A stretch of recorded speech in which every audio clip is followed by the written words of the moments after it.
अस्सलाम वालेकुम। Programme capital view के साथ मैं हूं नाहिद चौधरी।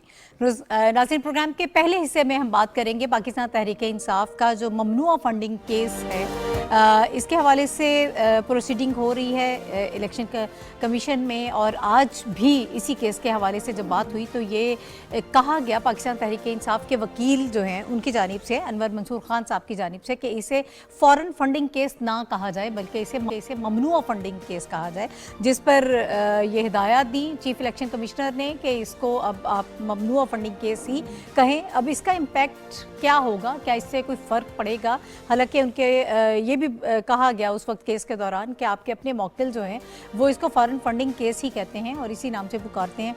बहरहाल आज हिदायत जारी कर दी गई कि इसके लिए ममनुआ फंडिंग केस का नाम इस्तेमाल किया जाए।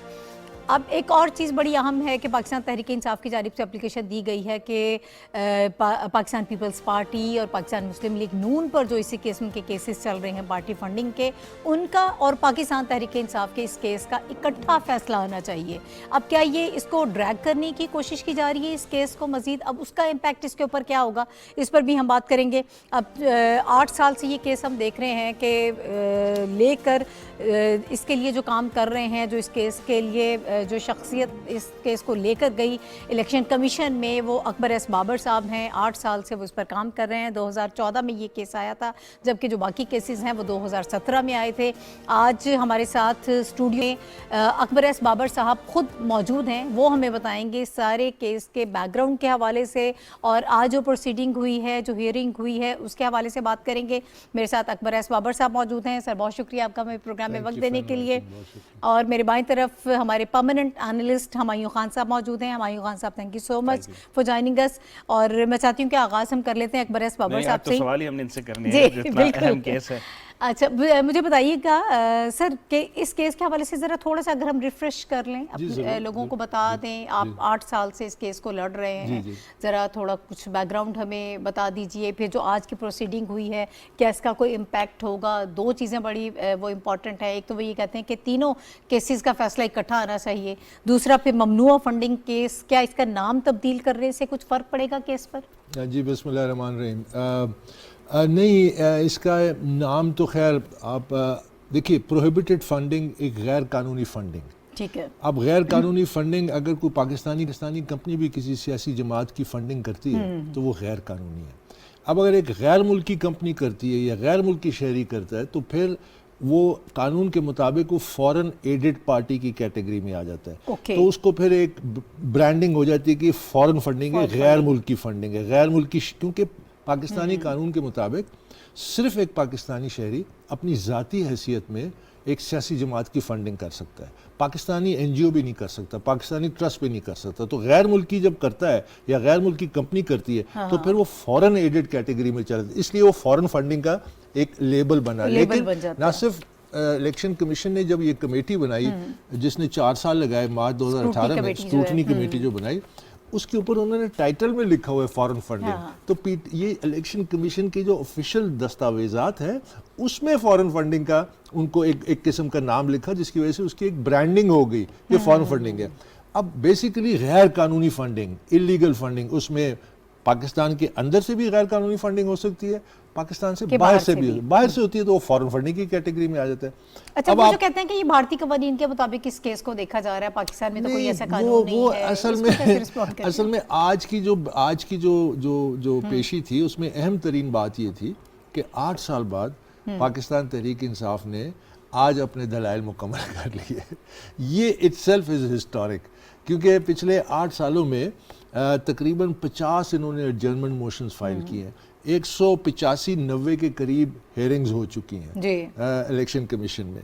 9 वकील इन्होंने बदले हैं, 9 रेट पिटिशंस की हैं, और कि किसी न किसी बहाने से ये केस से निकल जाए। तो जिसमें उन्होंने कहा अकबर बाबर के मेरी मेंबरशिप को चैलेंज किया, इलेक्शन कमीशन की जुरिस्डिक्शन को चैलेंज किया, स्क्रूटनी कमेटी की जुरिस्डिक्शन को चैलेंज किया। जो लेटेस्ट उन्होंने शोशा छोड़ा वो ये था कि जी ये चूँकि ये और भी सियासी जमातों के खिलाफ इस किस्म की तहकीकात हो रही है, तो तमाम सियासी जमातों के फैसले इकट्ठे किए जाएं। अब वो लॉजिक क्या थी उसकी पीछे उसकी ये थी कि to lump all the cases so that they could dump the foreign funding case, ठीक है। क्योंकि जब आप 17 जमातों के खिलाफ सवाल जवाब हो रहा है تو ہر جماعت انہوں نے 8 سال لگا دیے, آج جا کے مکمل کیا, تو باقی جماعت بھی 7 سال لگائیں, وہ 5 سال لگائے, تو یہ کیس تو گیا نا. تو ان کا مقصد یہ تھا, لیکن اللہ کا کرم ہے کہ ان کی جو دلیل تھی اس کو ہائی کورٹ میں بھی اور الیکشن کمیشن میں بھی جو لیٹسٹ اپلیکیشن ہے اس کو زیادہ توجہ نہیں دی گئی. اور میرا اپنا اندازہ یہ ہے کہ ہمیں اب منڈے کے دن ہمیں الیکشن کمیشن نے حکم دیا ہے کہ جو بھی انہوں نے اپنے دلائل دیے ہیں پچھلے چند مہینوں میں, جنوری سے لے کے اب تک جو ان کے کنکلوڈنگ جو آرگومنٹس تھے, اس کا ہم جواب دیں گے انشاءاللہ. 1 یا 2 دن میں جواب مکمل کریں گے. اس کے بعد ہم اس تاریخی مرحلے میں, دیکھیے یہ کیس کی ایک اہمیت ہے. آپ نے ایک پس منظر کا پوچھا, پس منظر اس کا یہ ہے کہ ہم نے پاکستان تحریک انصاف, میں بانی اس میں سے لوگوں میں سے ہوں, ہم نے بہت محنت اور بڑے پیار سے بنائی تھی اور ایک بہت بڑے مقصد کے لیے بنائی تھی. اس کا مقصد صرف اقتدار نہیں تھا, اس کا مقصد صرف یہ نہیں تھا کہ عمران خان کو پرائم منسٹر بنایا جائے, اس کا مقصد تھا کہ ایک نئی سیاست کا آغاز کیا جائے. اس کے لیے ہم نے بہت مشکلیں, ہم پہ لیبلنگ ہوتی تھی, ہمارے گھر والے مذاق اڑاتے تھے, ہم پہ برانڈنگ ہوتی تھی یہ ٹانگا پارٹی ہے. ہمارے گھر والے کہتے تھے تم اور تمہارا لیڈر کبھی بھی تم لوگ کامیاب نہیں ہو سکتے, کیونکہ they couldn't see وہ کہ یہ ایک کمٹمنٹ تھی. ہم نے وہ اس پارٹی کو برانڈ کیا, عمران کو برانڈ کیا ایز اے پولیٹیشین. یہ لوگ کہتے ہیں نا کہ عمران تو شروع سے سیلیبریٹی تھا, اتنا فیمس تھا. تو 1997 میں جب یہ پارٹی نے پہلا الیکشن لڑا تو عمران خان نے ورلڈ کپ بھی جیتا ہوا تھا, شوکت خانم بھی بنا ہوا تھا, and yet nobody voted for ہم.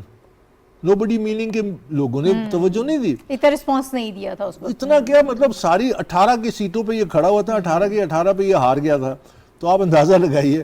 تو اس کے بعد 2002 میں مشکل سے ایک سیٹ ادھر, ایک کرک کیس, وہ بھی ایک لمبی story. Again the party field. کیا وجہ تھی؟ وجہ یہ تھی کہ Imran Khan as a politician acceptable نہیں تھا.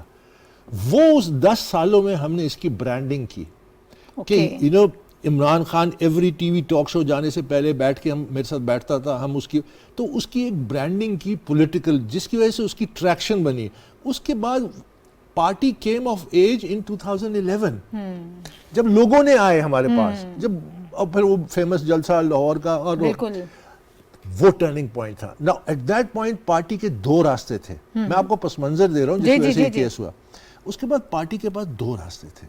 ایک وہ انچارٹڈ کورس تھا جو ہم نے چنا تھا کہ ہم روایتی سیاست نہیں کریں گے, ہم پارٹی کو ایک ادارہ بنائیں گے, ہم میرٹ کو ترجیح دیں گے, ہم پیسے کے پیچھے نہیں جائیں گے, ہم پیسے والوں کے پیچھے نہیں جائیں گے, ہم یہ جو ٹریڈیشنل پولیٹیشین جو انہوں نے جس کا نام لیا, جو ہمارے ملک میں ایک کامن تھیم ہے, ہمارے یہاں تو لوگ کہتے ہی ہیں کہ بھئی یہی سیاست ہے. نو دس سیاست ہمیں اس حالت تک پہنچا دیا. We head to reform. تو یہ ایک بڑی زبردست ریفارمسٹ کانٹیسٹ ایک اس کا پارٹی کا نظریہ تھا.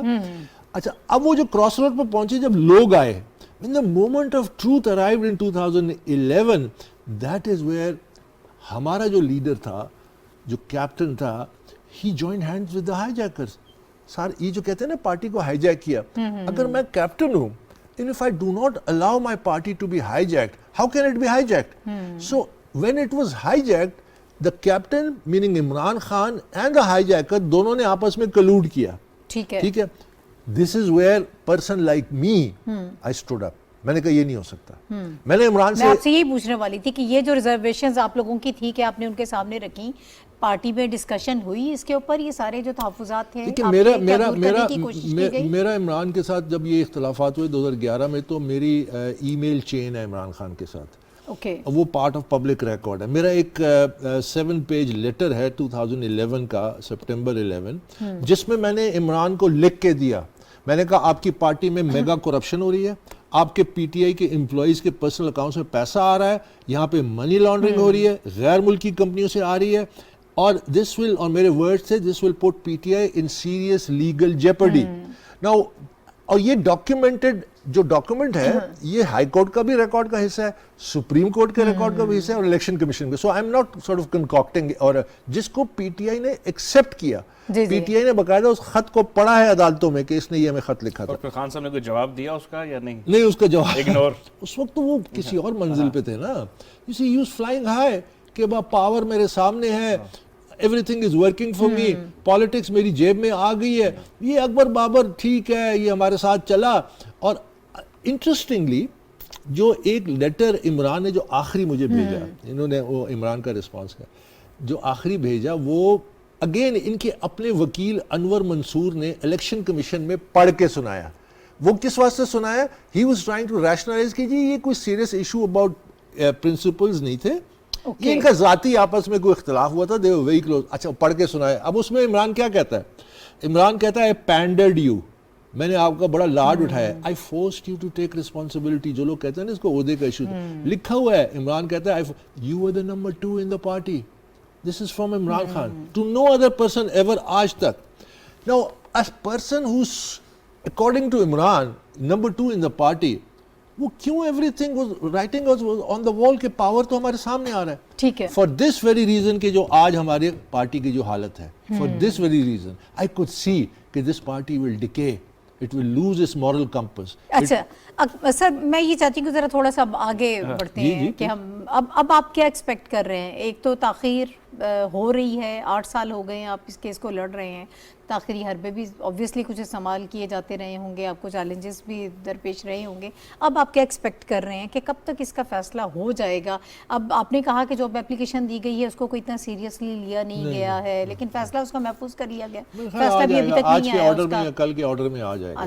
ٹھیک ہے, ابھی آپ کیا ایکسپیکٹ کر رہے ہیں کہ کیا ہو سکتا ہے آگے؟ سب سے پہلے تو یہ ہے کہ یہ جو تاخیری حربے جو استعمال کیے گئے, اس میں اپنی بات نہیں کرتا, میں تو ایک وکٹم ہوں اس لحاظ سے کہ تقریباً 190 کے قریب پیشیاں ہو چکی ہیں, 58 ایڈجرنمنٹس, 9 وکیل انہوں نے چینج کیے ہیں, 9 ریٹ پٹیشنز کیے ہیں. کیس اپنی جگہ پہ ہے اور ریٹ پٹیشنز ہو رہی ہیں اور وہ ہیئر ہو رہی ہیں. دا لیٹسٹ ریٹ پٹیشن جس پہ سنگل بینچ نے کہا کہ 30 ڈیز میں فیصلہ کریں, پھر انہوں نے انٹرا کورٹ پہ اپیل کی جس میں انہوں نے 30 ڈے پیریڈ کو ختم کر دیا, لیکن دی آرڈر سٹینڈز, باقی آرڈر سٹینڈز. اس میں انہوں نے یہ کوشش کی کہ سب کو پھر لمپ کرو اور سب کو یہ. تو تاخیری حربے کی ون سینٹنس, اکتوبر 10, 2019 الیکشن کمیشن ایک آرڈر پاس کرتا ہے اور وہ کہتا ہے کہ پی ٹی آئی نے تاریخی تاخیری حربے استعمال کیے, historic abuse of law to delay the case. یہ میں نہیں کہہ رہا, یہ الیکشن کمیشن کہہ رہا ہے. سو یو کین امیجن کہ کس پیمانے پہ ڈیلیز ہوئے. آگے کیا ایکسپیکٹ کرتا ہوں؟ دیکھیے میں ججمنٹ کو پری جج نہیں کرنا چاہتا.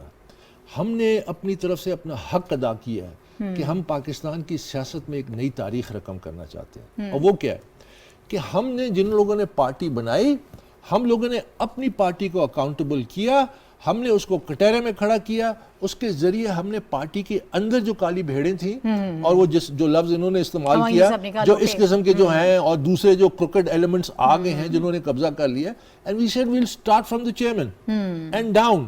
اور اگر یہ فیصلہ ہماری توقعات کے مطابق آتا ہے, I hope and pray, I can only say that. ہم نے ایویڈنس دیا ہے اور انشاءاللہ اگلے 2 دنوں میں مزید ان کو جو کلیریفیکیشنز اسسٹنس دینی ہے دے دیں گے. ٹھیک ہے. اچھا سر, میں یہ چاہ رہی ہوں ہمایوں صاحب, آپ اگر اس پہ اپنی اوپینین دینا چاہتے ہیں تو میرا تو سوال ہے, کیونکہ سر وہ جو آج کی ہیئرنگ میں ہوا کہ جو الیکشن ایکٹ ہے 2017 جو ہے وہ لاگو نہیں ہوتا, جو پی ٹی آئی کے کاؤنسل تھے انہوں نے کہا, اور اس میں جو ہے پولیٹیکل پارٹیز ایکٹ 2002 ہوگا. وہ ذرا ایک عام فہم آسان زبان میں ذرا ہمارے ویوز بتائیں وہ کیا عام فہم یہ ہے کہ جب یہ کیس ہم نے کیا تھا 2014 میں, اس وقت 2002 کا پولیٹیکل آرڈر جو ہے وہ نافذ تھا, اور ہم نے انہی رولز اینڈ دا آرڈر, 2 چیزیں ہیں, ایک رولز ہے اور ایک آرڈر ہے, یہ بھی دونوں 2002 کے ہیں, اس کو ہم نے اپلائی کیا اپنے ایویڈنس پہ جو ہم نے ان کو دیا. اب اس کے بعد 2017 میں الیکشن ایکٹ آیا, الیکشن ایکٹ میں مزید بہتری آئی. اس میں دیکھیں نا 150 کے قریب کمیٹی, پارلیمنٹری کمیٹی بیٹھی, انہوں نے اس کو مزید امپروو کیا اور مزید اس کو سیریس کیا, ان دا سینس کہ اگر کوئی غیر قانونی فنڈنگ ہوتی ہے اس کی امپلیکیشن شاید مزید سیریس ہو جاتی ہے. تو اب یہ چاہتے ہیں کہ اگر ان کے اوپر لاگو بھی ہو تو کم سے کم جو قانون الزام اگر ثابت ہو جائے تو وہ پرانا. اب اس کا فیصلہ کرنا یہ ظاہر ہے الیکشن کمیشن کا میرا خیال ہے لیگل اوپینین ہوگا کہ کیا وہ 2017 کو ریٹرو ایکٹیولی, کیونکہ آج تو وہ قانون موجود ہے, آج 2002 کا بھی موجود ہے, 2017 کا بھی موجود ہے, تو کیا وہ مکمل قانون کو لاگو کرتے ہیں یا صرف 2002 کرتے ہیں، یہ ان کی اپنی. اچھا سر، مختصراً دو چیزیں. ایک تو پی ٹی آئی کچھ اکاؤنٹ سے لا تعلقی کا اظہار کر چکی ہے، اس پہ تھوڑا مختصراً اب اس کو بھی رسپونڈ کر دیں. اب ایک آپ یہ کہتے ہیں کہ جب اس کیس کا فیصلہ آئے گا تو پارٹی پر بھی پابندی نہیں ہوگی بلکہ عمران خان صاحب کے خلاف بھی کارروائی ہو سکتی ہے کیونکہ وہ چیئرمین ہے پارٹی کے، ایسا ہو سکتا ہے؟ دیکھیں دو باتیں ہیں. ایک پہلا سوال آپ نے کہا 11 اکاؤنٹس کا، وہ بڑا افسوسناک ہے. وہ یہ ہے کہ جب میں تو پہلے دن سے کہہ رہا تھا کہ انہوں نے اکاؤنٹس کنسیل کیے. جب اسٹیٹ بینک سے آئے، اسٹیٹ بینک سے جو اکاؤنٹس آئے انہوں نے 4 سال ہم سے چھپائے اسکروٹنی کمیٹی میں. ہمیں یہ ملے جنوری 18 کو آرڈر جب الیکشن کمیشن نے کیا. تو جب وہ اکاؤنٹس آئے تو انہوں نے اسکروٹنی کمیٹی نے اپنی رپورٹ میں بڑے پیمانے پہ اکاؤنٹ چھپانے کی تصدیق کی کہ جو اسٹیٹ بینک سے اکاؤنٹ ہیں اور جو انہوں نے آڈٹ رپورٹس میں جمع کرائے بہت کم ہیں. 2 کی جگہ 9 ہیں، 4 کی جگہ 18 ریویل وغیرہ وغیرہ. اب انہوں نے کیا کیا، ان کے سامنے ایک ڈائلیما آ گیا کہ جی یہ اکاؤنٹس ہیں. انہوں نے 15 مارچ اس سال اپنی رپورٹ جمع کرائی اسکروٹنی رپورٹ کے جواب میں، اور انہوں نے کیا کہا، انہوں نے کہا جی 11 اکاؤنٹس ہمارے ہے ہی نہیں، اور یہ ان رائٹنگ دیا ہے.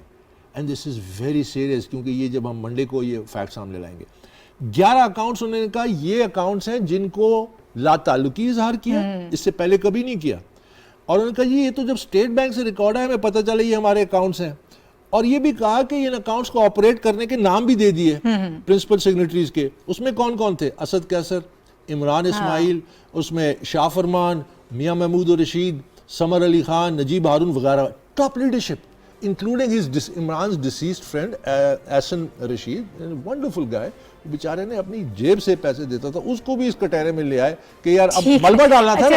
سر مجھے ایک بریک لے رہا ہے، میں واپس آتی ہوں اور اس پہ ہم مزید بھی بات کریں گے کہ آگے کیا ہو سکتا ہے اور آپ کے پاس جو ثبوت ہیں، جو دستاویزات ہیں، اب آپ اس کو کیسے ثابت کریں گے. ناظرین ایک بریک لے رہے ہیں، بریک کے بعد واپس آتے ہیں. اکبر ایس بابر صاحب میرے ساتھ موجود ہیں، ہمایوں خان صاحب بھی موجود ہیں. بریک کے بعد آپ سے ملاقات ہوتی ہے.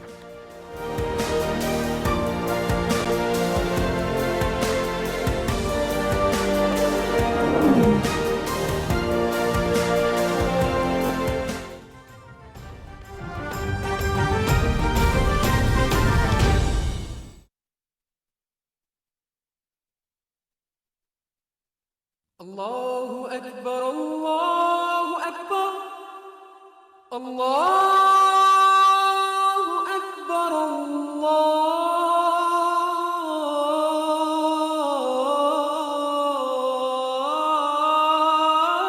الله أكبر أشهد أن لا إله إلا الله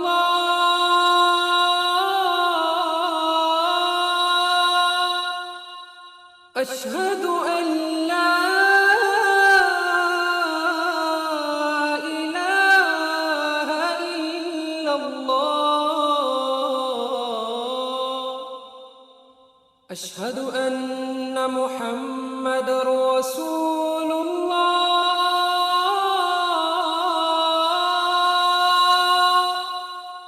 أشهد أن محمد رسول الله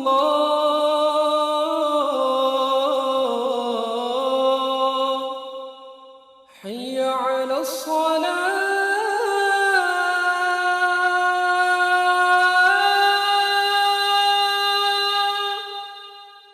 حي على الصلاة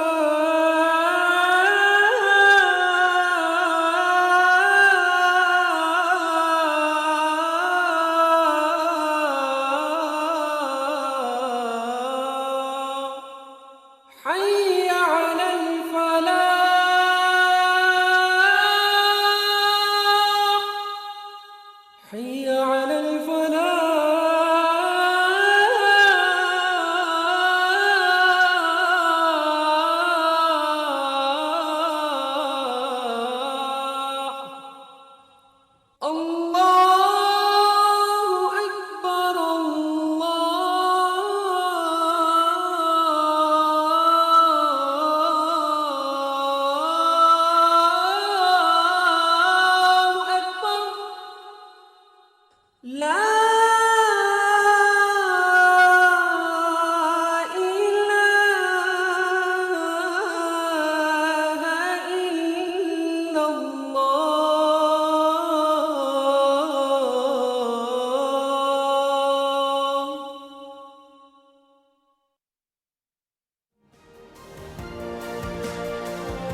welcome back to the show. नाज़रीन, इस वक्त हम बात करें पाकिस्तान तहरीक इंसाफ का ममनुआ फंडिंग केस जो इस वक्त इलेक्शन कमीशन में जिस पर हियरिंग हो रही है, उसके हवाले से आज की हियरिंग के हवाले से भी हमने बात की, और ओवरऑल जब ये फैसला आएगा तो इसकी इम्प्लिकेशंस क्या हो सकती हैं। और अभी अकबर एस बाबर साहब जिस तरह से 8 साल से इस केस को लड़ रहे हैं, हम उनसे ये बात कर रहे थे अभी कि कुछ तो अकाउंट्स के बारे में ये कहा गया, उनसे लाताल्लुकी का इजहार किया गया है। आपने कहा कि मुख्तलिफ ममालिक का आपने नाम लिया है कि मिडल ईस्ट, डेनमार्क, कनाडा और दीगर ममालिक से हुंडी और गैर कानूनी तरीके से जो है वो पैसा भेजा जाता रहा है। इवन आपने कहा कि इंडियन भी एक कंपनी का नाम लिया है। तो ये सारी चीज़ें आप इन पे कायम हैं इसी मौक़िफ़ पे कि इसी तरह से ये पैसा आता रहा है। और दूसरा से मुझे ये बता दीजिए कि क्या आप एक्सपेक्ट करते हैं कि आगे फैसला इसका क्या आ सकता है? ये सबसे पहले वो 11 अकाउंट्स का मैं मुकम्मल कर लूँ कि 11 अकाउंट्स जो उन्होंने डिसओन किए, और मैंने तमाम बताया कि कौन लोग उसको ऑपरेट करते थे, और ये दावा करते हैं कि ये अकाउंट्स का हमें इल्म उस वक्त हुआ जब स्टेट बैंक से रिकॉर्ड आए, जो 2018 में आया, क्योंकि स्क्रूटनी कमेटी ने जुलाई 2018 में खत लिखा था। मेरे पास दस्तावेजी सबूत है कि इन अकाउंट्स को पीटीआई की मरकजी फाइनेंस बोर्ड ऑपरेट कर रही थी, मरकजी फाइनेंस सेक्रेटरी डायरेक्ट इनको खत लिख रहे थे। सो ये मुकम्मल तौर पर इन्होंने झूठ बोला इलेक्शन कमीशन से, क्योंकि अब जब वो फंस गए कि अकाउंट्स ज्यादा हैं और जाहिर कम किए हैं, तो जो ज्यादा थे उन्होंने कहा इसको हम जेटसन करते हैं अपने से, इसे हम डिसओन करते हैं, नॉट रियलाइजिंग कि फैक्ट्स मौजूद हैं। और हम इलेक्शन कमीशन से भी ये कहेंगे कि आप इन अकाउंट्स को, बैंक्स को लिखिए, और आपको खुद पता चल जाएगा कि ये इनकी मरकजी फाइनेंस बोर्ड इनको ऑपरेट कर रहा था। मेरे पास भी दस्तावेजी सबूत है। अच्छा, अब जहां तक इसकी इम्प्लीकेशंस है, इसकी बड़ी सीरियस इम्प्लीकेशंस है। देखिए, इस वक्त इलेक्शन कमीशन तो एक फैक्ट एस्टैब्लिश करेगा, और फैक्ट्स क्या एस्टैब्लिश कर सकता है वो? एक तो ये कि प्रोहिबिटेड फंडिंग हुई है, गैर मुल्कियों की फंडिंग हुई है, गैर मुल्की कंपनियों ने फंडिंग की है, अकाउंट्स को छुपाया गया है, कंसीलमेंट हुई है बड़े पैमाने पे, और फिर सबसे अहम बात आखिर में कि हर पार्टी का लीडर एक सर्टिफिकेट एक से ज्यादा देता है इलेक्शन कमीशन कि मेरे इतने अकाउंट्स हैं, ये मेरा बैलेंस शीट है, इसमें मैंने किसी किस्म की कोई प्रोहिबिटेड फंडिंग नहीं ली। तो जब आप साबित हो जाता है कि मसलन वूटन क्रिकेट लिमिटेड एक गैर मुल्की कंपनी है केमन आइलैंड में, $2.1 मिलियन उसने दिए, एक और कंपनी है ब्रिस्टल जिसने $50,000 दिए, एक स्विट्जरलैंड की है ट्रस्ट है उसने $1,00,000 दिए, वगैरह वगैरह, ये पूरी तफसील है। It all adds up to $7+ million. It adds up to 0.8 billion rupees जो प्रोहिबिटेड सोर्सेज की कैटेगरी में आते हैं। ठीक है, ठीक हो गया। तो जब ये मामला होता है तो फिर वो जो सर्टिफिकेट पार्टी का चेयरमैन ने दिया वो झूठा साबित होता है, वो फेक साबित होता है, उसके direct consequences chairman of party पे पड़ते हैं। बिल्कुल, वो election commission has all the powers to disqualify. वो कहते हैं जी इन्होंने हमें जो सारा अपनी हकायक बताया वो झूठ था, और उसको chairman of the party sign करता है, वो सर्टिफिकेट फेक हो गया। बाकी जो मैंने आपको इम्प्लीकेशन है कि वो पैसे जब्त होते हैं, और उसके अलावा ये है कि जो बोर्ड है, मसलन फाइनेंस बोर्ड पीटीआई का, जिन्होंने इजाजत दी कि 4 मुलाजमीन के अकाउंट्स में पैसा आया, ठीक है, वो अभी इन्वेस्टिगेशन होना बाकी है, वो जब पैसा आया तो एक गैर कानूनी काम किया, वो तमाम बोर्ड, क्योंकि वो रिस्पॉन्सिबल था ओवर पीटीआई फाइनेंसेस का, तो वो भी इसमें इम्प्लीकेट होता है, उनके ऊपर कानूनी तहकीकात भी हो सकती है। अच्छा सर, इसको पार्टी का जो मामला है, एक अहम सवाल भी करना चाहता हूं आपका एक पार्टी के बारे, आपका पार्टी के बारे में। देखिए, मेरा मकसद पार्टी को बैन करना नहीं था, ठीक है, ना पहले था ना आज है, मेरा मकसद था पार्टी की इस्लाह। So we set a new tradition in politics कि इसको इदारा बनाएं, ठीक है। तो और वैसे भी इलेक्शन कमीशन जो है वो तमाम फैक्ट्स और उस पर अपना जो लीगली उनका जो है, उनके पास वास्ट पावर्स है, लेकिन ये जो बैन का इशू है पार्टी का, ये फेडरल गवर्नमेंट रेफरेंस फाइल करती है सुप्रीम कोर्ट में, उसका एक अलग प्रोसेस। एक और सर अहम सवाल ये है कि खान साहब जिस तरह भी अपना एक नैरेटिव लेके चल रहे हैं पॉलिटिक्स के अंदर कि मुझे जो है एक फॉरेन कॉन्स्पिरेसी से निकाला गया, क्लैश ऑफ इंटरेस्ट था, मैं बड़ा अच्छा कर रहा हूँ, इसके अंदर भी वो लागू होता है इन अ सेंस आम आवाम के लिए और पॉलिटिक्स के सेंस में कि आप को, अगर हम उसको फॉरेन फंडिंग पहले कहते थे और अब ममनुआ फंडिंग कह रहे हैं, जो कि इजाज़त नहीं है, वो मिल रही है, तो ये क्लैश ऑफ इंटरेस्ट नहीं आता कि आपको ऐसे लोग, ऐसे इदारे, ऐसी कंपनीज फंड कर रही हैं, वो क्यों कर रही हैं और फिर उनका मकसद क्या हो सकता है? मैं कॉन्स्पिरेसी थ्योरी की बात नहीं कर रहा, मैं लॉ के ऊपर कर रहा हूँ कि आप किन लोगों से पैसे ले रहे हैं और फिर क्या आप उनके लिए भी कुछ काम करेंगे आइंदा आने वाले फ्यूचर में? आपने बड़ा अहम सवाल पूछा। एक तो ये कि तमाम पार्टियां देखें, अभी इसी केस की वजह से एक पॉलिटिकल प्रेशर बना है कि तमाम पार्टियों को इसके नीचे लाएं इस कानून के। So that's an achievement. अगर हमने इस पार्टी को क्लेंस करने में, इदारा बनाने में इस केस के ज़रिए एक अहम पेशरफ्त हुई, तो वो तमाम सियासी जमातें खुद ब खुद उसी पैटर्न पे चलेंगी। This is how politics works. और जहाँ तक मैं पहले दिन से ये मुतालबा कर रहा हूँ कि एक सियासी जमात जिसको इक़्तिदार में लाया गया, जिसकी इतने बड़े पैमाने पे गैर मुल्की कंपनी और गैर मुल्की शहरी भारतीय समेत इनकी फंडिंग हुई है, तो किसी एजेंडे के लिए होती है। आपको पता है कि कोई आपको मुफ्त में पैसा तो नहीं देता। जब आपको there is no free lunch, जब इतने बड़े पैमाने पे आपकी फंडिंग की गई, उसका नतीजा क्या निकला? Imran Khan became a political hitman of Pakistan. मेरे नज़दीक जिस तरह उन्होंने सियासत को और इंतशार की सियासत अभी भी वो कर रहे हैं, वो, और फिर उसके बाद इकोनॉमिक हिटमैन आए यहाँ पाकिस्तान में, मसलन स्टेट बैंक जिसके हवाले किया गया, जैसे ये तो लिखा हुई बातें हैं। पाकिस्तान की सियासत को अनरेवल किया, पाकिस्तान की इकोनॉमी को डिस्ट्रॉय किया। आज it's a national security issue. मैं पहले दिन से ये कह रहा हूँ, अनफॉर्चुनेटली इस पे तवज्जो नहीं दी गई। अच्छा सर वक्त खत्म हो रहा है। एक दो चीज़ें ज़रा क्विकली अगर इनको रिस्पॉन्ड कर दें। एक, आपने खैर खुद कहा कि मेरा पाबंदी पार्टी पे लगवाने का कोई ऐसा वो इरादा नहीं है। वो खुद भी कहते हैं इलेक्शन कमीशन इस पर फैसला नहीं दे सकता, वफाकी हुकूमत जो है वो इसके हवाले से जो है वो रेफरेंस फाइल करेंगे, तो तब भी पाबंदी का कोई ख़तरा नहीं है। ज़्यादा से ज़्यादा ये फ़ंड जो है वो इसको ज़ब्त किया जा सकता है। ये पाकिस्तान तहरीक इंसाफ का मौक़िफ़। और दूसरा एक सख्त बात है, लेकिन आपके ऊपर भी कुछ इल्ज़ामात लगाए जाते हैं कि शायद इनके पीछे भी कुछ सियासी जमातें हैं जिनके साथ मिलकर ये इस केस को लड़ रहे हैं या खुद आगे नहीं आए। इसको रिस्पॉन्ड कर दीजिए। जहाँ तक इल्ज़ामात का ताल्लुक है, देखिए इमरान खान अगर ये कहता है कि इसमें कुछ भी नहीं है इशू और ये सिर्फ पैसे जब्त हो रहे हैं, तो ये आज तक क्यों डेस्परेट हैं कि किसी तरह से इस केस पे फैसला ना है? ठीक है, it is much more serious. इसकी मैंने इम्प्लीकेशंस आपको बता दी हैं। जहाँ तक मुझ पे इल्ज़ामात का ताल्लुक है, देखिए मुझ पे वो डायरेक्ट एक ही इल्ज़ाम लगाते हैं, अच्छा कि भाई ये किसी और सियासी जमात के उसकी वजह से ये उनके एजेंडे पे चले। तो मैं उसकी मिसाल देता हूँ। 2014 में मैंने ये केस किया, 2016 में मुस्लिम लीग नून की हुकूमत थी।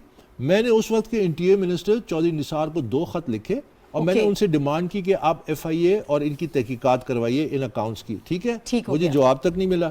उसके बाद जब एहसन इकबाल आए एज इंटीरियर मिनिस्टर, जब अब्बासी साहब वज़ीर आज़म बने, मैंने दोबारा उनको ख़त लिखा, मुझे जवाब तक नहीं मिला। ताज़ा तरीन आपको मिसाल दे रहा हूँ, अब मैंने ख़त लिखा है राना सनाउल्लाह साहब को कि ये 4 एम्प्लॉइज हैं, ये डॉक्यूमेंट्री एविडेंस है, इनके अकाउंट्स की तहकीकात कीजिए। तो अगर ये मेरे साथ मिले होते ना जवाब मिला, अभी जब आप लिखा उसका नहीं, अभी तक जवाब नहीं, अभी तक जवाब। तो मतलब ये अगर मेरे साथ मिले होते ना, अगर हम देखिए, मैंने तो जो स्ट्रगल की है वो तो मुझे पता है कि मुझे जान से मारने की धमकियां मिली हैं। मुझ पे 3 केसेस इमरान खान ने किए। एक केस मैं आपको जरूर बताऊंगा कैसे किया। एक केस ये किया कि जो पार्टी का लीडर था पिंडी में, उसने मुझ पे केस किया, जिसकी वजह से मैंने जमानत लेनी पड़ी कि जी ये हमारे टीवी पे आके हमारे पार्टी चेयरमैन के खिलाफ बोलता है, जिसकी वजह से मोहल्ले में लड़ाई होती है, लड़ाई के नतीजे में इतने लोग जख्मी हुए, ये मेडिकल सर्टिफिकेट है, ही इज रिस्पॉन्सिबल। चल ठीक है, बहुत शुक्रिया। अकबर एस बाबर साहब हमारे साथ मौजूद थे और नाज़रीन तहरीक इंसाफ की ममनुआ फंडिंग केस के हवाले से बात कर रहे थे, जिसकी आज भी हियरिंग हुई है। अब आने वाले वक्तों में जब फैसला होगा तो खुलकर हकीकत भी सामने आ जाएगी। अकबर एस बाबर साहब 8 साल से इस केस को लड़ रहे हैं। पाकिस्तान तहरीक इंसाफ जो है इसके हवाले से उनके जो दलाइल हैं और वो किस तरह से इसको साबित कर पाएंगे या आगे आने वाले दिनों में क्या कॉन्सिक्वेंसेस ये पार्टी फेस कर सकती है, या हो सकता है कि बाकी जो उनकी उन्होंने अपील की है कि बाकी पार्टीज़, पाकिस्तान मुस्लिम लीग नून और पाकिस्तान पीपल्स पार्टी, इन तीनों के जो हैं इकट्ठे केसेस जो हैं उनके इकट्ठे ही फैसले आए, तो आने वाले दिनों में पता चलेगा इस पे क्या होगा। सर आपका बहुत शुक्रिया हमें प्रोग्राम में वक्त देने के लिए। एक ब्रेक मुझे लेना है नाज़रीन, फिर पंजाब के बजट के हवाले से हमने बात करनी है, बहुत इंपॉर्टेंट। उस हवाले से 2 दिन से हम चीज़ें डिस्कस कर रहे हैं, आज बिलाखिर जो है वो बजट पेश कर दिया गया, उस पर बात करेंगे एक ब्रेक के बाद।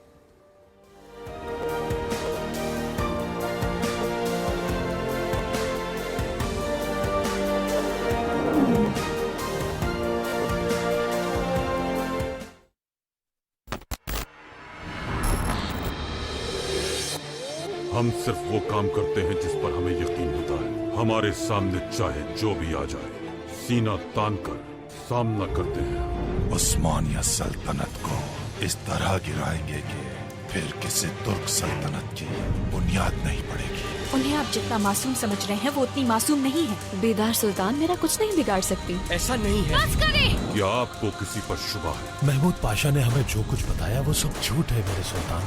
गद्दार। उस्मानी सल्तनत की मईशत को तबाह करने के लिए हमें मेहनत करनी होगी। वो हमारी रियासत और मिल्लत को नुकसान पहुंचा रहे हैं। या तो बगावत करोगे या फिर भूखे मरोगे। हम उस पैगंबर की उम्मती हैं जिन्होंने भूख में पेट पर पत्थर मारे। पीछे नहीं हटते हम, ना ही झुकते हैं। कहाँ ले जा रहे हो मुझे?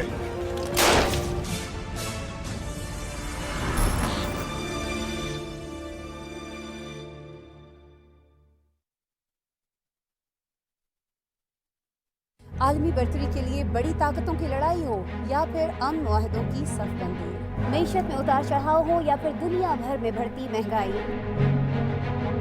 हम रखते हैं आपको बाखबर।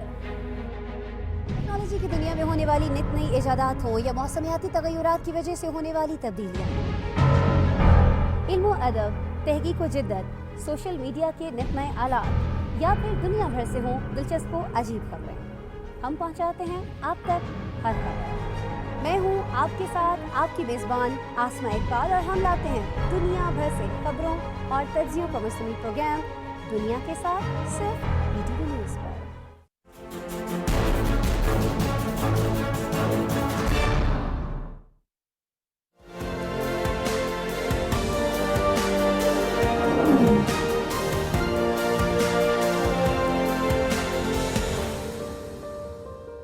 Welcome back to the show. नाज़रीन, हम 2 दिन से KPK के बजट के हवाले से भी हमने बात की और कल सिंध का बजट पेश कर दिया गया, उसके हवाले से भी बात की, और जो पॉलिटिकल इम्प्लिकेशंस हम पंजाब में देख रहे थे, पाकिस्तान का सबसे बड़ा सूबा, और 2 दिन से उसका बजट इल्तफाक का शिकार था। आज बिलाखिर वो बजट जो है वो पेश कर दिया गया है, लेकिन उसमें भी बहुत सारे मसाइल जो हैं वो दरपेश रहे हैं। मैं चाहती हूँ कि थोड़ा सा हम उस बजट के हवाले से ज़रा आपको बता देते हैं कि आज हुआ क्या है और कितने का ये बजट है, वॉल्यूम क्या है। पंजाब का जो बजट है ये 3,226 अरब रुपए का टैक्स फ्री बजट जो है पेश किया गया है। गरीब आवाम की सहूलत के लिए 142 अरब रुपए के रिलीफ पैकेज का ऐलान किया गया है। सरकारी मुलाजमीन की तनख्वाहों में 15% और पेंशन में जो है वो 5% इजाफा कर दिया गया है।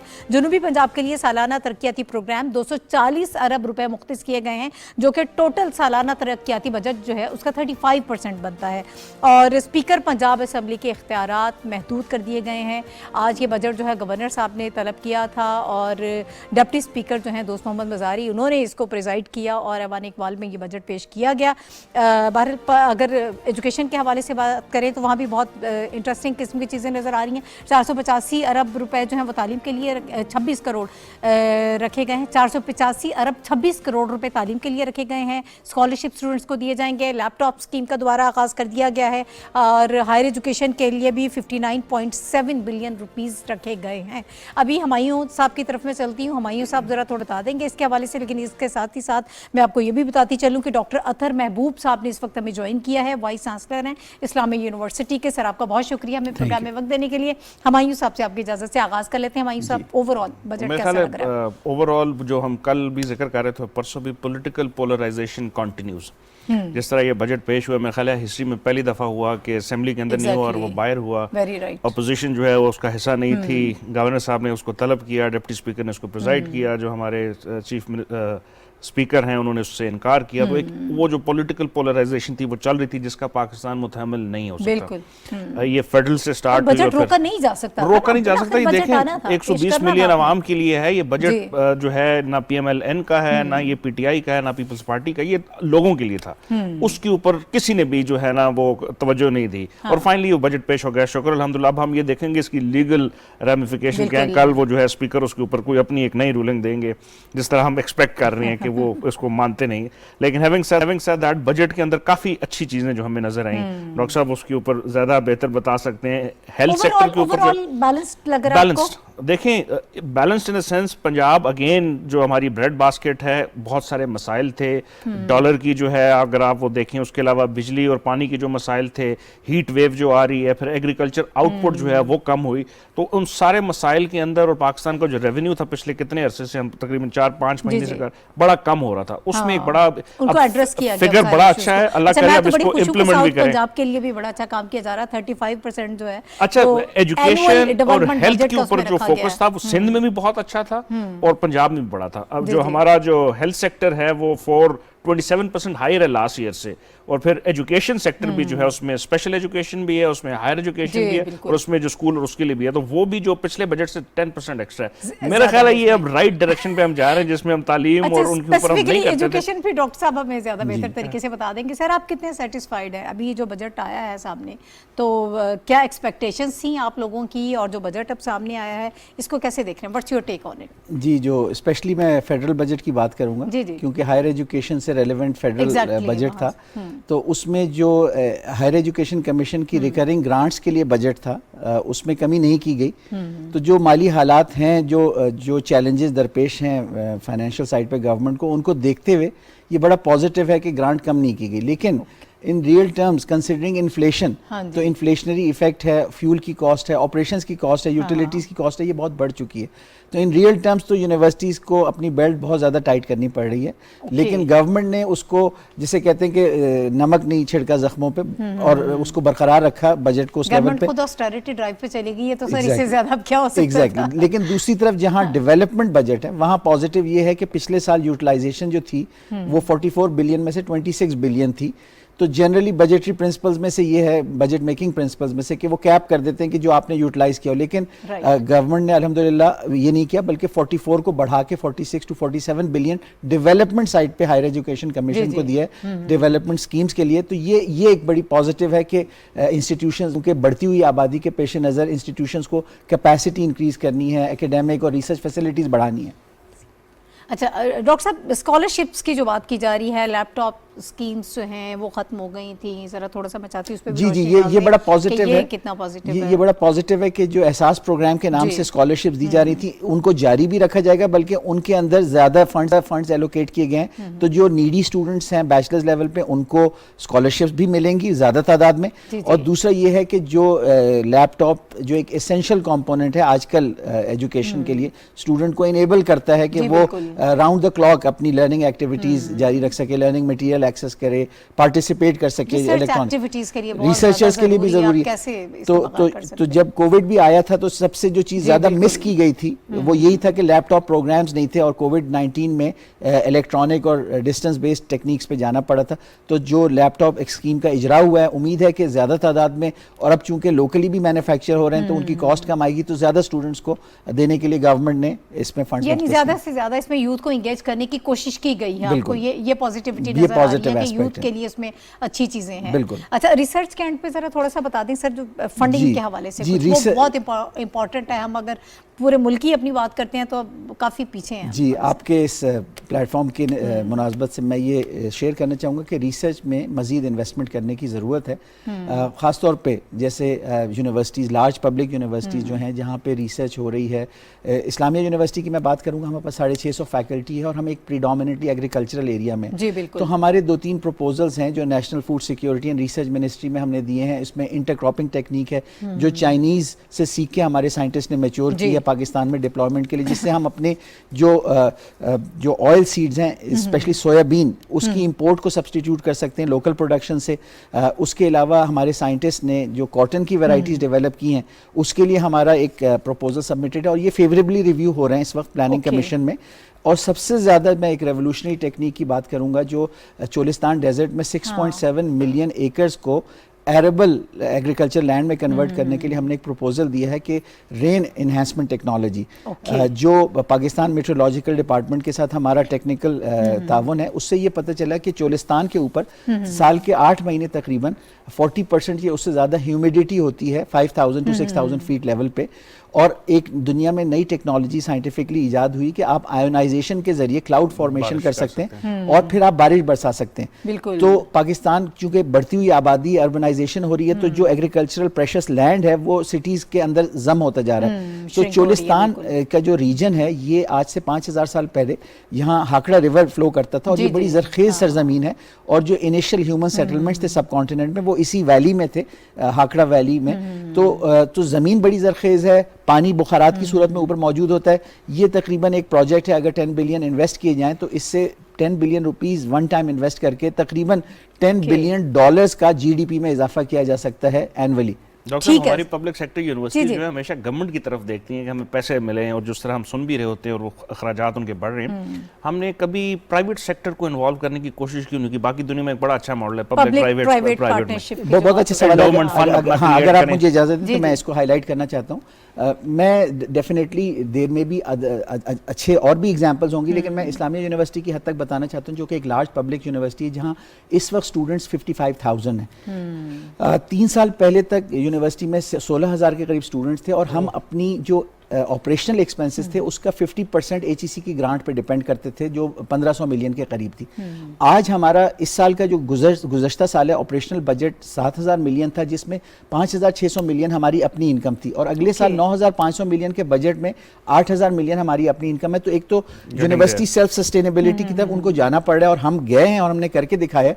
लेकिन ये जो रिसर्च प्रोजेक्ट जिसकी मैं बात कर रहा हूँ, अब आप देखें कि ये जो वैल्यू प्रोपोजिशन है कि 10 बिलियन की टेक्नोलॉजी में अगर इन्वेस्ट किया जाए और यूनिवर्सिटी उसमें टेक्निकल एक्सपर्टीज प्रोवाइड करेगी, और $10 बिलियन का वहाँ पे 6 मिलियन एकर्स आपके पास एग्रीकल्चर लैंड अवेलेबल हो जाएगी, जिसमें आपकी जो वीट की 800 मिलियन की एनुअल इंपोर्ट करनी पड़ रही है, ऑयल सीड क्रॉप्स हैं, कॉटन जो आपके यहाँ प्रोडक्शन डिक्लाइन हो गई थी, हमारे जो साइंटिस्ट ने नई वैरायटीज लाई। तो मैं कहना ये चाह रहा हूँ कि एटलीस्ट बाकी यूनिवर्सिटीज़ भी कर रही हैं, हमें अप्रिशिएट करना चाहिए, लेकिन एटलीस्ट इस्लामिया यूनिवर्सिटी के प्लेटफॉर्म से मैं ये कहना चाहता हूँ कि हम कोशिश कर रहे हैं कि जो ऑटोनॉमी गवर्नमेंट ने हमें लॉ में दी है उसको यूटिलाइज करते हुए एक रिसोर्स मोबिलाइजेशन, रिसोर्स जनरेशन और सेल्फ सस्टेनेबिलिटी का मॉडल बने, और जो सोशियो इकोनॉमिक चैलेंजेस हैं स्पेशली क्लाइमेट चेंज, इसके लिए इफेक्टिव सॉल्यूशंस दें, जैसे मैंने आपके साथ 2-3 प्रोजेक्ट्स का जिक्र किया। ठीक है। अच्छा हुमायूं साहब, मुख्तसरन ज़रा थोड़ा सा आप मुझे एक तो कल हमने सिंध का बजट देखा, वो भी टैक्स फ्री बजट उसे भी कहा गया, ये भी टैक्स फ्री बजट जो है इसको बताया जा रहा है, ज़रा इस पर थोड़ी सी रोशनी डाल दें। फिर ख़वातीन के हवाले से मैं देख रही हूँ कि विमेन डेवलपमेंट के लिए 1 अरब 27 करोड़ रुपए उसमें रखे गए हैं, इसको ज़रा थोड़ा मैं चाहती हूँ कि मज़ीद जो लफ्ज़ टैक्स फ्री हमें लगता है वो बेसिकली उसका मकसद ये नहीं होता कि उसमें कोई टैक्स नहीं है, there are taxes, there no new taxes. Government tax जब तक नहीं लगाएगी, रेवेन्यू जनरेट नहीं करेगी, तो वो पैसे कहाँ से करेगी? इसमें एक फेडरल डिविजिबल पूल है जिससे उसको अपना एक हिस्सा मिलने, और फिर अपना उनकी एक रेवेन्यू जनरेशन है जिसमें रेवेन्यू डिपार्टमेंट सबसे बड़ा होता है, जिसमें मुख्तलिफ चीज़ों पे वो लेते हैं। तो मेरा ख्याल है बजट अभी जिस तरह की उसके हमें फिगर्स मिले हैं, it's a very good figure. अब उस फिगर को हमने इम्प्लीमेंट करके देखना है कि अगले 6 महीनों में जो चीज़ें हमने प्लान की हैं वो उतनी रेवेन्यू जनरेशन हो रही है। अच्छा, इन्फ्लेशन का जिस तरह डॉक्टर साहब ने जिक्र किया कि उसका एक बहुत बड़ा फैक्टर है, पूरी दुनिया में जो इस वक्त तकरीबन 11-12-13% की ऊपर इन्फ्लेशन हो रही है। तो जो आपकी कैलकुलेशन होती है वो अगले 4 सालों में, आज डॉलर हमने फिर देखा कि थोड़ा ऊपर चला गया, तो वो जो आपने कैलकुलेशन की थी 201 के ऊपर, अगर आप वो 206 हो गया तो आपकी एटलीस्ट 3 to 4% नीचे हो गई है। इसको देखते हुए बेसिकली बजट की जो फिगर्स हैं वो बहुत अच्छे हैं। टैक्स नहीं नए उन्होंने लगाए, लोगों को जो है रिलीफ देने के लिए 200 मिलियन का चीफ मिनिस्टर रिलीफ का था, फिर जो बेसिक कमोडिटीज के ऊपर 142 बिलियन का वो अलग है। अब देखें, आटा, दालें, चावल, और फिर डॉक्टर साहब ने जिस तरह कहा ये हम एक एग्रीकल्चर कंट्री हैं, 70% हमारी जीडीपी उसके ऊपर है। हम दालें बाहर से इंपोर्ट कर रहे थे, पाम ऑयल बाहर से आ रहा था, बहुत सारी। तो मेरा ख्याल अगर हमारा focus in research institute, education institute के ऊपर होगा, उनको हम वो करेंगे ताकि वो हम बड़े अरसे से नए सीड्स नहीं ला सके, हाइब्रिड सीड। अब इस दफा क्लाइमेट चेंज की वजह से बहुत से गर्मी का आप सिर्फ हाल देख लें, फिर बारिशों की कमी देख लें, तो हमने बेसिकली उसको केटर करते हुए ऐसी डेवलपमेंट करनी है, और उसके लिए हमें जरूरी है ये यूनिवर्सिटीज। इन यूनिवर्सिटीज के ऊपर हम जितना फोकस करेंगे, उनको रिसर्च ग्रांट्स देंगे, वो फोकस करके हमें नई टेक्नोलॉजी से मुतारफ करेंगे। अदरवाइज अगर हम वो पुराना वो जो फ्लड इरिगेशन का सिस्टम है, वाटर स्केर्सिटी के अंदर पाकिस्तान इस वक्त दुनिया के पहले 10 मुल्कों के अंदर आ चुका है। आइंदा आने वाले कुछ महीनों में या सालों में आपकी जो पर कैपिटा वाटर की थी वो इतनी कम हो चुकी है आप सोच नहीं सकती। बहुत आप ये जो हम पीने का पानी पीने इसकी भी कमी हमें आने की जो है वो तवक्को करनी चाहिए। तो अब हमें कंजर्वेशन के ऊपर जाना है, हर तरफ के मॉडल, लेकिन सबसे ज्यादा फोकस है रिसर्च के ऊपर। चाइना ने अपने पिछले साल में $200 बिलियन सिर्फ रिसर्च के लिए ऊपर फोकस किए कि नए टेक्नोलॉजी के ऊपर, सीड के ऊपर, नैनो टेक्नोलॉजी, बायोलॉजी। तो अगर हम उसके ऊपर फोकस नहीं करेंगे हम दुनिया से बहुत पीछे रह जाएंगे। ठीक है। अच्छा डॉक्टर साहब, मैं भी ये चाह रही हूँ कि सजेशंस ही आप दे दीजिएगा, मुझे वाइंड अप करना है, लेकिन आपकी तरफ से किस तरह से ज्यादा बेहतरी लाई जा सकती है, आपकी क्या सजेशन? जी, मैं हुमायूं साहब को सेकंड करूंगा کہ جہاں پہ یونیورسٹیز کے پاس وائبل ریسرچ پروپوزلز ہیں تو ان کو گورنمنٹ کو جنرسلی فنڈ کرنا چاہیے.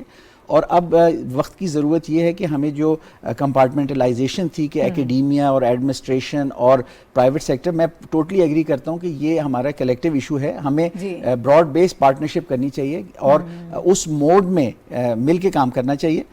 تو ایکیڈیمیا اب آئیوری ٹاورز کی طرح آئسولیٹ ہو کے نہیں رہ سکتا کہ ان کے سولوشنز کتابوں میں ہوں، بلکہ ہمیں اپنے جو ہر یونیورسٹی جو ہے اپنے ریجن کی جو پرابلمز ہیں ان کو بہتر طور پہ ریسرچ کر کے وائبل سولوشنز پروپوز کر سکتی ہے. اور گورنمنٹ کو بھی چاہیے کہ یہ ایفرٹس ریسرچ کی بھی تھوڑا سا لوکلائز کریں، کیونکہ جیسے کہا جاتا ہے بیسٹ اسٹریٹجی ہے کہ تھنک گلوبلی ایکٹ لوکلی. تو کلائمیٹ چینج کو بھی اگر ریورس کرنا ہے تو اس کے لیے ہماری جو موبلائزیشن ہے وہ نیشنلی ہونی چاہیے، لیکن ایکشن جو ہیں وہ ہمارے ہر ڈویژن اور ہر ریجن کے اندر اسٹریٹجی ہونی چاہیے، جس میں یونیورسٹیز جو لیڈنگ تھنک ٹینکس ہوتی ہیں اپنے ایریا کا ان کو پارٹیسپیٹ ایکٹیولی کرنا چاہیے، اور موڈ لیا جائے، ان کے ساتھ مل کر اگر کام کیا جائے تو زیادہ بہتر ہو سکتا ہے. بہت شکریہ ڈاکٹر اطہر محبوب صاحب ہمارے ساتھ موجود تھے، وائس چانسلر اسلامیہ یونیورسٹی. ہمایوں خان صاحب میرے ساتھ موجود تھے. ناظرین سے کے پی کے اور سندھ کے جب بجٹ کی بات کر رہے تھے تو ہم نے ساتھ ہی ساتھ پنجاب کے بجٹ کے حوالے سے بہت ساری چیزیں آپ سے شیئر کر لی تھی. آج ہم نے سوچا کہ زیادہ سے زیادہ ہم ایجوکیشن پر، ریسرچ پر، ان ساری آؤٹ آف باکس جو سلیوشنز ہو سکتے ہیں اس پر فوکس کیا جائے، جس کے لیے ہم نے ڈاکٹر صاحب کو خاص طور پر زحمت دی تھی اور وہ ہمارے ساتھ اسٹوڈیوز میں تشریف لائے. اب آئندہ آنے والے دنوں میں ہم ہیلتھ سیکٹر، ویمن ڈیولپمنٹ کے لیے جو کام ہو رہا ہے، یا ہم جب ایگریکلچر کے حوالے سے بات کریں تو کوشش کریں گے ان کو بھی ہم فوکس کریں، ان پر بھی بات کریں کہ کس طرح سے زیادہ بہتری لائی جا سکتی ہے. آج کے پروگرام سے ناہید چودھری کو اجازت دیجیے. اللہ حافظ.